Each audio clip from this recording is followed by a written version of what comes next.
Current affairs मतलब MJT education. Hello दोस्तों, good morning. स्वागत है एक बार फिर से आप सभी का एमजेटी एजुकेशन में। साथियों, आज है 5 नवंबर, लेकिन आज की वीडियो में हम लोग बात करेंगे 4 और 5 नवंबर दोनों दिन के करंट अफेयर के क्वेश्चंस के बारे में। कल क्योंकि वीडियो नहीं आ पाई थी, तो आज कल वाला भी हम लोग कवर करेंगे। देखिए, घर पर सिस्टर की शादी पड़ी हुई है, तो इस वजह से थोड़ा सा इस पूरे महीने ये चीज़ें जो है आगे पीछे होती रहेंगी, लेकिन कोशिश की जाएगी डेली करंट अफेयर आपका कभी मिस ना हो। और मुझे क्योंकि बीच बीच में जाना पड़ सकता है घर पे, लेकिन आपकी डेली करंट अफेयर मैं इंश्योर करता हूँ कि आपका ये मिस नहीं होगा। और बाकी जो क्लासेस हैं वो अगर किसी किसी दिन ना आए तो उसके लिए माफ़ कीजिएगा, पहले से ही मैं माफ़ी मांग ले रहा हूँ। बस इसी महीने ये चीज़ें हैं, उसके बाद फिर सब सॉर्ट आउट हो जाएंगे। शुरुआत करेंगे हम लोग लास्ट डे के करंट अफेयर की। जो लास्ट डे हम लोगों ने डेली करंट अफेयर पढ़ा था उसका वन लाइनर में रिविजन करेंगे, फिर उसके बाद आज की तरफ बढ़ेंगे। तो लास्ट दिन हम लोगों ने पढ़ा था सतर्कता जागरूकता सप्ताह। ये मनाया गया 28 अक्टूबर से 3 नवंबर के बीच में। थीम रखी गई थी culture of wholeness for the prosperity of the nation. और एशियाई आर्म रेसलिंग कप आयोजित किया गया, इसमें भारत दूसरे स्थान पर रहा। 8वां ये संस्करण था। WTT feeder Calgary table tennis tournament में महिला युगल खिताब जीता गया है। भारत की हैं दोनों, यशस्विनी घोरपड़े और कृतिका रॉय ने। इसके अलावा फुटबॉल खिलाड़ी बैलन डियोर जो जीते थे इस बार के, वो हैं रोड्री पुरुष के लिए, मेल के लिए, और एताना बानमती जो कि महिला के लिए हैं। दोनों ही स्पेन के खिलाड़ी हैं। नाफेड का नया MD बनाया गया दीपक अग्रवाल को। भारत और स्पेन जो है 2026 को संस्कृति पर्यटन और AI वर्ष के रूप में घोषित करेगी, वर्ष 2026 को। इसके अलावा मिस ग्रैंड इंटरनेशनल का खिताब जीतने वाली पहली भारतीय बन गई रचेल गुप्ता। इसके अलावा कर्मचारी चयन आयोग यानी कि स्टाफ सिलेक्शन कमीशन SSC के नए अध्यक्ष बन गए S गोपाल कृष्णन। PM मोदी ने रूस के राष्ट्रपति को झारखंड की प्रसिद्ध सोहराई पेंटिंग गिफ्ट में दी हुई है। ये ब्रिक्स समिट के दौरान इन्होंने दी थी। और L&T ने अभी फ्रांस में परमाणु संलयन परियोजना के लिए ऑर्डर प्राप्त किया हुआ है। ये टॉप 10 करंट अफेयर के क्वेश्चन थे लास्ट डे जब हम लोगों ने डेली करंट अफेयर पढ़ा था तब का। इसकी क्विज PDF ये सब आपको दे दी गई है। इसके बाद हम लोगों ने संडे को वीकली रिवीजन किया था, उसकी भी क्विज और PDF आपको मिल गई है। आज दिन में आपको मंथली करंट अफेयर यानी कि पार्ट 2 जो अक्टूबर मंथ का है वो भी मिल जाएगी, तो उसको भी आप देख लीजिएगा, ठीक है। लाइव वाले सेक्शन में, चैनल में जाकर के लाइव वाले सेक्शन में आप जाओगे तो वहां पर मंथली करंट अफेयर एक लाइन से आपको देखने को मिल जाएगी। वैसे भी प्लेलिस्ट में भी जाकर आप मंथली करंट अफेयर सब देख सकते हो। शुरुआत करते हैं पहला क्वेश्चन से। भारत और अमेरिका के बीच संयुक्त सैन्य अभ्यास वज्र प्रहार 2024 ये कहाँ आयोजित किया गया? तो वज्र प्रहार 2024 साथियों इस बार अमेरिका में आयोजित किया गया। वज्र प्रहार भारत और अमेरिका के बीच में होता है। जैसे युद्ध अभ्यास होता है और भी बहुत सारे अभ्यास होते हैं, एक्सरसाइज होते हैं, वैसे ये भी एक एनुअल मिलिट्री एक्सरसाइज है।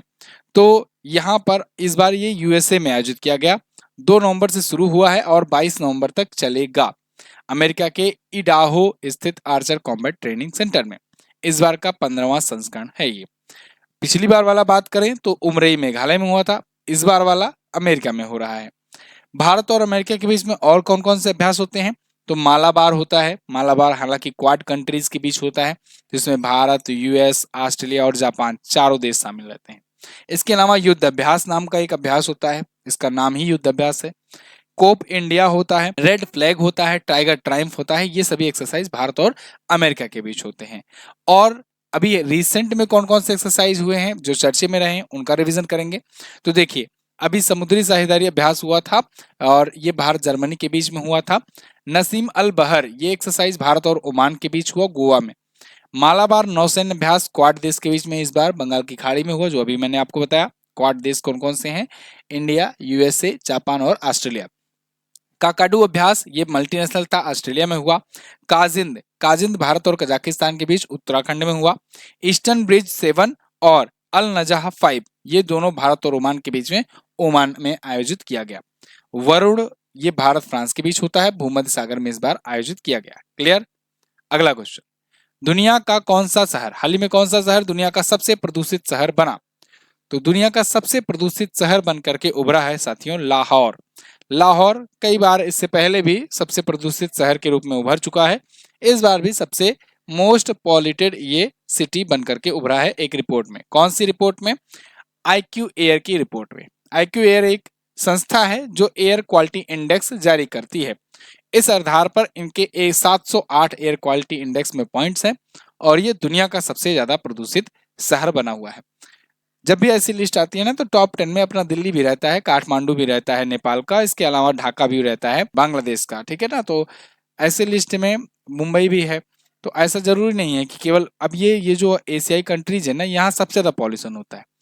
अब पहली एक बार जैसे लाहौर टॉप पर आएगा तो कभी काठमांडू टॉप पर आ जाएगा, कभी नई दिल्ली टॉप पर आ जाएगा, कभी ढाका टॉप पर आ जाएगा। यही 5-6 शहर हैं जो हमेशा टॉप करा करते रहते हैं प्रदूषण के मामले में, ठीक है। चलिए, तो इस बार लाहौर है।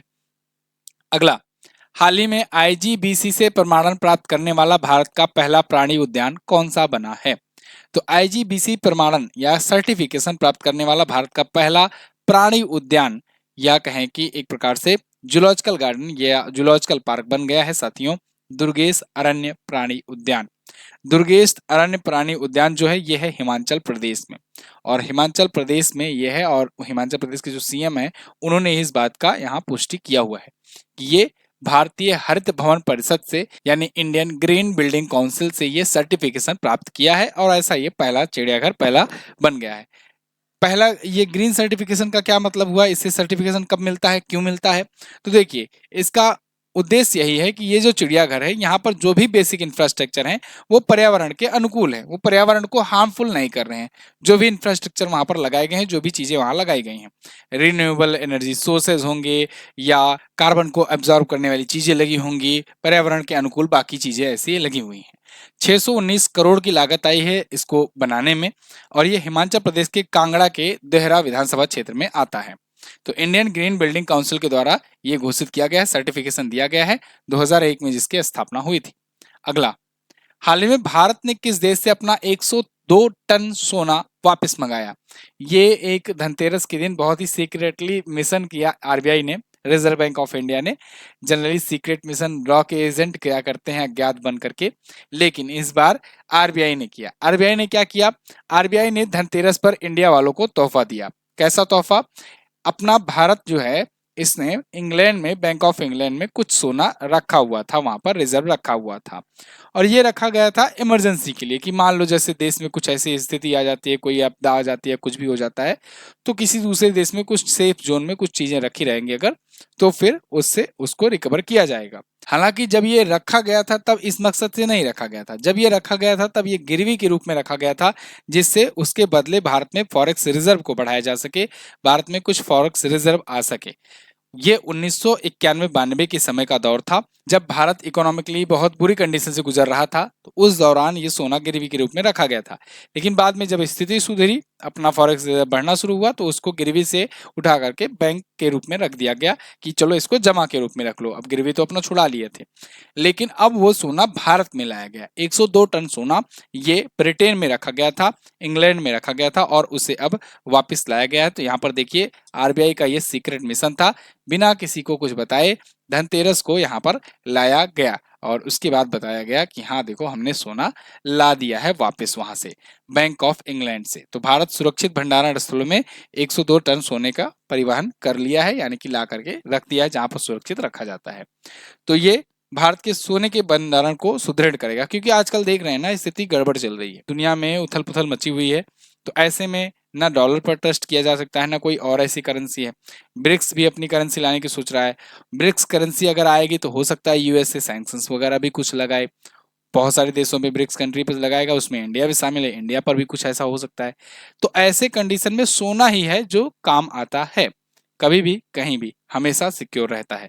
तो इसीलिए सोना को भारत लाएगा। कई बार ये भी देखने को मिला, जब रशिया यूक्रेन का ये मैटर चल रहा था, तो उसमें यूएसए की बैंकों में जो रसिया का सोना रखा था या रसिया का जो पैसा जमा हुआ था, उसके बॉन्ड्स वगैरह थे, उसको उसने सीज कर दिया था यूएसए ने, अमेरिका ने।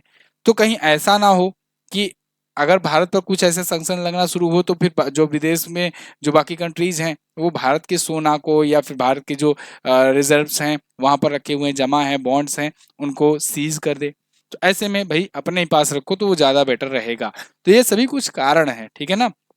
अगला, हाल ही में किसको फिजी के सर्वोच्च नागरिक पुरस्कार से सम्मानित किया गया?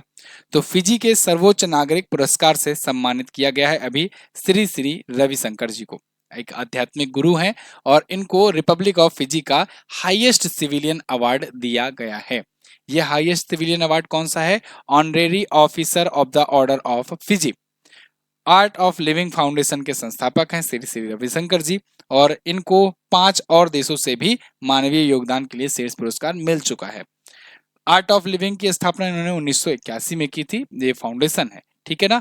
फिजी की बात करें अगर, फिजी कहाँ पर है? फिजी दो है, ये ऑस्ट्रेलिया, आप देखे हो ना ऑस्ट्रेलिया, तो ऑस्ट्रेलिया के पास में ही एक छोटा सा देश पड़ता है। यही देखो, ये ऑस्ट्रेलिया है जैसे, तो आपको ये छोटा सा देश दिखेगा एक फिजी। ये टैंगा, समोआ, इसके बाद न्यू कैलेडोनिया, न्यूजीलैंड, इनके सबके पास में पड़ता है, द्वीप देश है, आइलैंड कंट्री है फिजी, ठीक है ना। अगला क्वेश्चन, हाल ही में किसको आईसीसी भ्रष्टाचार निरोधक इकाई का नया अध्यक्ष चुना गया? तो आईसीसी भ्रष्टाचार निरोधक इकाई के नए अध्यक्ष बन गए हैं सुमति धर्मवर्धने। यहाँ पर देखिए, आईसीसी ने ही अपॉइंट किया है, इंटरनेशनल क्रिकेट काउंसिल ने सुमति धर्मवर्धने को new independent chairman of anti corruption unit. हर बड़ी संस्था में एक एंटी करप्शन यूनिट भी होती है, तो ऐसे ही आईसीसी में भी है, जो करप्शन वगैरह को देखती है कि कोई करप्शन ना करने पाए, तो उसी के अध्यक्ष बनाए गए हैं यहाँ पर सुमति गुणावर्धने, ठीक है ना, धर्मवर्धने। तो ये एसीयू का अध्यक्ष बने हैं। ये 1 नवंबर से अपना पद ग्रहण कर लेंगे। रोनी फ्लैगन का स्थान लेंगे, जो 14 वर्षों तक इस पद पर कार्य कर चुके हैं। 14 साल बाद ये आ रहे हैं, इसलिए महत्वपूर्ण पद है। अच्छा, आईसीसी की अगर बात करें तो इसकी स्थापना 1909 में हुई थी, हेडक्वार्टर दुबई में है, और अध्यक्ष बनाए गए हैं भारत के जय शाह, ठीक है ना।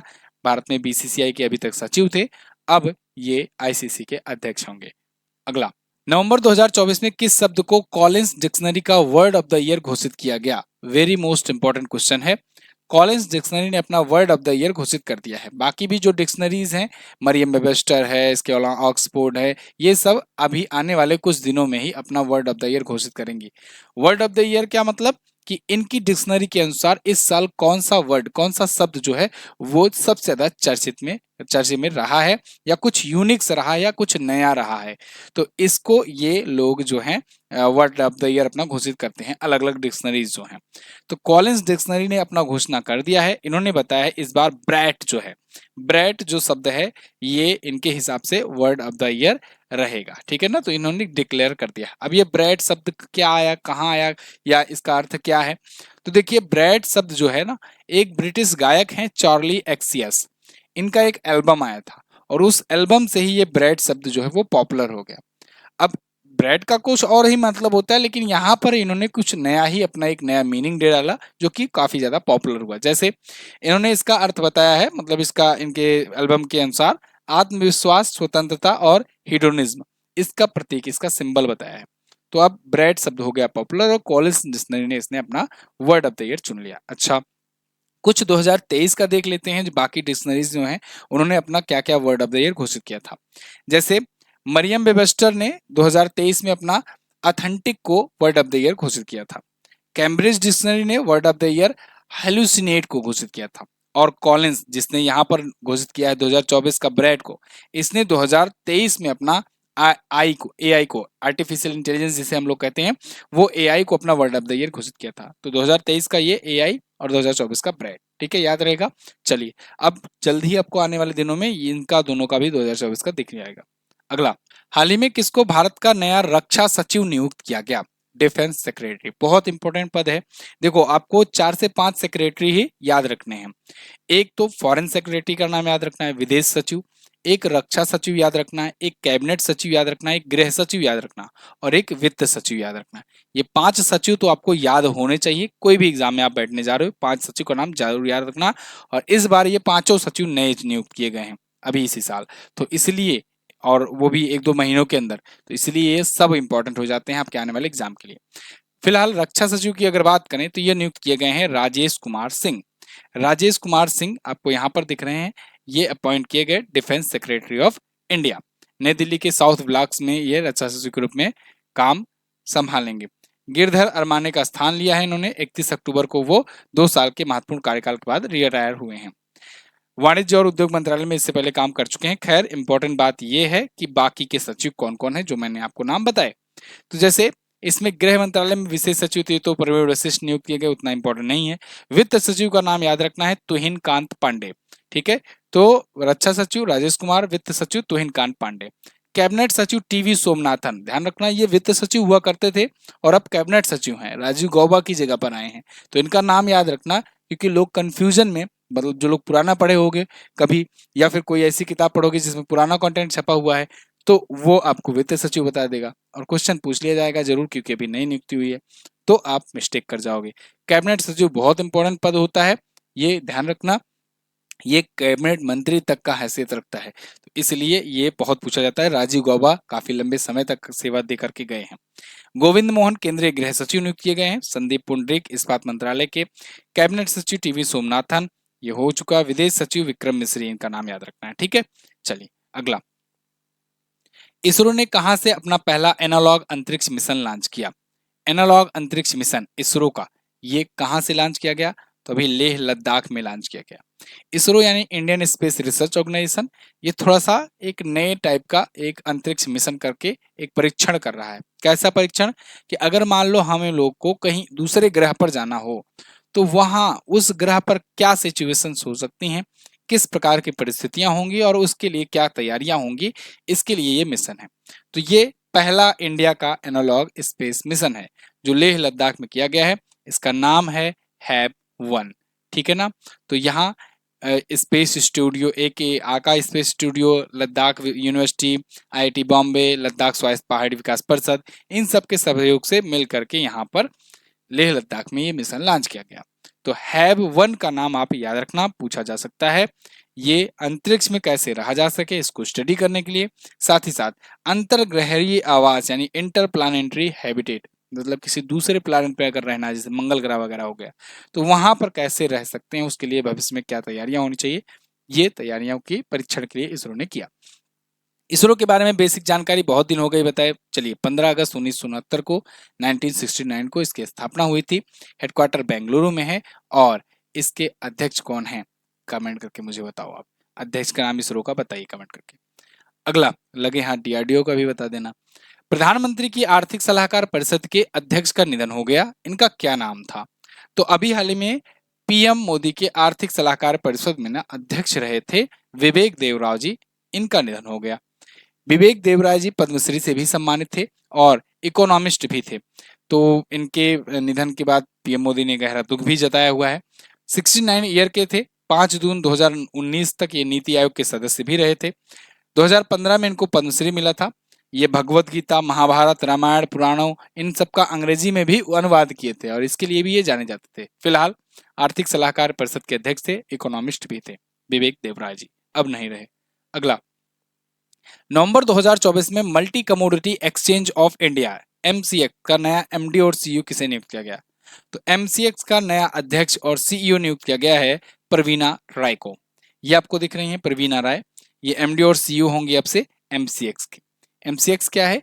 एक मल्टी कमोडिटी एक्सचेंज है। जैसे आप देखते हो, जैसे स्टॉक मार्केट में अगर बात करें हम लोग, तो आपको देखने को मिलता है सेंसेक्स मिलता है, ठीक है ना। सेंसेक्स किसका होता है? बॉम्बे स्टॉक एक्सचेंज का। बीएससी देखने को मिलता है, बीएससी मिलता है, एनएससी मिलता है। ऐसे भारत में कई सारे स्टॉक एक्सचेंज हैं, कई सारे एक्सचेंज हैं हर प्रकार में, ठीक है। अब तो गोल्ड एक्सचेंज भी आ गया है। बीएससी ऐसे है जैसे Bombay stock exchange, NSC national stock exchange, सब शेयर मार्केट में है। ऐसे ही ये मल्टी कमोडिटी एक्सचेंज है। इसकी अभी अध्यक्ष होंगी, 2003 में स्थापना हुई थी, मुंबई में इसका हेडक्वार्टर है, ठीक। अगला, हाल ही में किस राज्य में बाली पद्दामी उत्सव मनाया गया? बाली पद्दामी उत्सव ये अभी कर्नाटका में मनाया गया। ये लगभग दीपावली के अवसर पर मनाया जाता है और लगभग दीपावली के टाइप का ही यहाँ सेलिब्रेशन होता है, लेकिन उद्देश्य अलग है। बाली पद्दामी नाम देखिए, बाली पद्दामी का मतलब ये कि बाली के सर पर जब भगवान कृष्ण ने कदम रखा था और उनको ये वरदान दिया था कि जाओ अब तुम पृथ्वी पर जाओ। एक्चुअली में क्या हुआ था कि बाली जो है ना, ये बहुत बड़ा दानी जाना जाता था, बहुत बड़ा दान करने के रूप में। तो भगवान कृष्ण ने वामन अवतार लिया और इसके दान को लेकर के परीक्षण करना चाहा। तो उस टाइम पर जब बाली ने पूछा कि बताओ क्या चाहिए, तो यहाँ पर इन्होंने 3 पग मांगा और 3 पग में कहा जाता है कि इन्होंने 2 ही पग में पूरा संसार, पूरी दुनिया, सब कुछ, ब्रह्मांड सब नाप लिया। लास्ट बचा तो फिर लास्ट इन्होंने कहा भाई हमारे सर पर ही रख दो।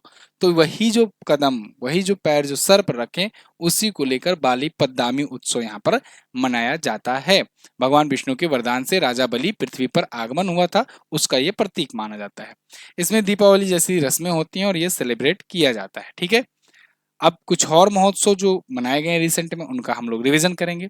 जैसे मेरा हाओचोंगबा महोत्सव मणिपुर में मनाया जाता है, कई बार एग्जाम में पूछा गया है। सद्दुला बतकम्मा महोत्सव ये तेलंगाना में होता है, इंपॉर्टेंट है। हार्निवल बहुत इंपॉर्टेंट, ये हमेशा पूछा जाता है, 1 से 10 दिसंबर होता ही है और ये नागालैंड का है। जांस्कर फेस्टिवल लद्दाख का है, बहुत इंपॉर्टेंट। जास्कर, हेमिस तसाई, ठीक है ना, और लोसर ये सब कहाँ का, लद्दाख का है। ओणम उत्सव केरल का है। कटारागामा एसाला महोत्सव श्रीलंका में मनाया गया और उत्तराखंड में हरेला पर्व मनाया ही जाता है। अगला, हाल ही में आयोजित अंडर 19 विश्व मुक्केबाजी चैंपियनशिप में भारत ने कुल कितने पदक जीते? अंडर 19 वर्ल्ड बॉक्सिंग चैंपियनशिप, तो इसमें भारत ने टोटल जीते हैं मेडल 17। यहाँ पर आप आर्टिकल देख पाओगे, Indian boxers brings 17 medal from under 19 world championship, world boxing championship. 4 तो इसमें गोल्ड आए हैं भाई अपने, 8 सिल्वर आए हैं और 5 आए हैं ब्रॉन्ज मेडल। भारत में पुरुषों में एकमात्र पुरुष रहे हेमंत सांगवान जिन्होंने गोल्ड जीता, बाकी 3 महिलाओं ने गोल्ड जीता है। कौन कौन? किशा वर्मा, पार्थवी ग्रेवाल और वंशिका गोस्वामी। टोटल 4 गोल्ड आए हैं। गोल्ड ही वाला आपको याद रखना, ठीक है। अमेरिका के कोलोराडो में आयोजित किया गया था और टोटल 17 पदक भारत के आए। अगला, एशियाई एकता को सुदृढ़ करने के लिए पहला एशियाई बौद्ध शिखर सम्मेलन कहाँ आयोजित किया गया या आयोजित किया जाएगा आज से? ठीक है, तो पहला एशियाई बौद्ध शिखर सम्मेलन आज यानी 5 नवंबर को नई दिल्ली में शुरू होगा। 5 और 6 नवंबर को ये आयोजित किया जाएगा, ठीक है ना। तो कहां पर होगा? ये होगा नई दिल्ली में। राष्ट्रपति द्रौपदी मुर्मू जी इस सम्मेलन की, इस समिट की मुख्य अतिथि होने वाली हैं और नई दिल्ली में होगा। एशिया को सुदृढ़ बनाने में बौद्ध धर्म की भूमिका, ये इसकी थीम रहने वाली है। और संस्कृति मंत्रालय और अंतर्राष्ट्रीय बौद्ध परिसंघ ये इसके आयोजक रहेंगे। ये कुछ और सम्मेलन है, रिवीजन भी करते जाओ। देखो आज की वीडियो लंबी जाएगी ही, क्योंकि डेफिनेटली 2 दिन की वीडियो है तो लंबी जानी ही है। यहाँ पर कुछ और सम्मेलन है, रिवीजन कर लो। 17वां भारत शहरी गतिशीलता सम्मेलन गांधीनगर में हुआ। एशिया स्वच्छ ऊर्जा सम्मेलन सिंगापुर में। ब्रिक्स का हुआ समिट कजान रूस में। कॉप 16 ये कैली कोलंबिया में हुआ। 19वीं अंतर्राष्ट्रीय सम्मेलन ये नई दिल्ली में हुआ। 44वां 45वां आसियान ये वियंतियाने लाओस में हुआ। G7 समिट इटली में हुआ। इंडस एक्स अमेरिका में और क्वाड शिखर सम्मेलन अमेरिका में। ठीक है, अगला, डूमा बोको ये कहाँ के राष्ट्रपति निर्वाचित किए गए? डूमा बोको दोस्तों 6वीं बार बने हैं राष्ट्रपति और ये बोत्सवाना के राष्ट्रपति बने हैं। ये है डूमा बोको, ठीक है ना। डूमा बोको बोत्सवाना के 6ठी बार राष्ट्रपति बने हैं। बोत्सवाना एक अफ्रीकी कंट्री है, अफ्रीकी देश है और 2010 में ये बोत्सवाना नेशनल फ्रंट के नेता बने थे। अब 6वां राष्ट्रपति इनको नियुक्त किया गया है। 2014 से 2019 तक नेशनल असेंबली में विपक्ष के नेता के रूप में काम कर रहे थे, अब राष्ट्रपति पहुंच गए। गोबोरोन राजधानी होती है बोत्सवाना की। अध्यक्ष डूमा बोको, अध्यक्ष क्या, प्रेसिडेंट हो गए, प्रेसिडेंट, ठीक है ना। प्रेसिडेंट का हिंदी में हो गया है ट्रांसलेशन, प्रेसिडेंट मतलब कि राष्ट्रपति। मुद्रा इसकी पुला होती है, ठीक है। लोकेशन देखना चाहोगे तो यहाँ पर ये रहा अपना प्यारा भारत। यहाँ से आप आओगे तो आपको यहाँ पर दिख जाएगा कंट्री बोत्सवाना, ठीक है, साउथ अफ्रीका के जस्ट ऊपर, जिम्बाब्वे के बगल में। तो ये थे साथियों टॉप 15 करंट अफेयर के क्वेश्चंस।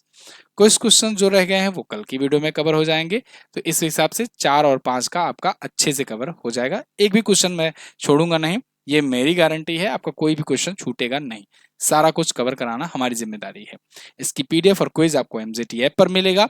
मैं मिलूंगा आपको अगली वीडियो में, लेकिन उससे पहले लास्ट डे के क्वेश्चन देखते चलो। लास्ट डे मैंने आपसे पूछा था कि दक्षिण अफ्रीका से महात्मा गांधी जी कब आए थे, जिस दिन की याद में प्रवासी भारतीय दिवस मनाया जाता है। तो आए थे 1915 में। कब? 9 जनवरी को। इसीलिए 9 जनवरी को हम लोग प्रवासी भारतीय दिवस मनाते हैं। इस बार प्रवासी भारतीय दिवस सम्मेलन जो है वो ओडिशा में आयोजित होगा। अंतर्राष्ट्रीय गीता महोत्सव के लिए पर्यटन देश चुना गया है इस बार तंजानिया को। दोनों ही बात याद रखना। इसके अलावा आज आपको क्या बताना है? आज आपको बताना है कोपा ट्रॉफी का संबंध किस खेल से है? Copa trophy.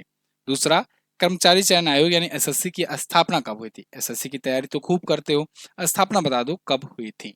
ठीक, thank you so much for watching. यहाँ तक वीडियो देखने के लिए बहुत बहुत धन्यवाद। मिलेंगे अगले दिन की वीडियो में, अगले दिन की क्लास में। तब तक के लिए नमस्कार, जय हिंद, वंदे मातरम।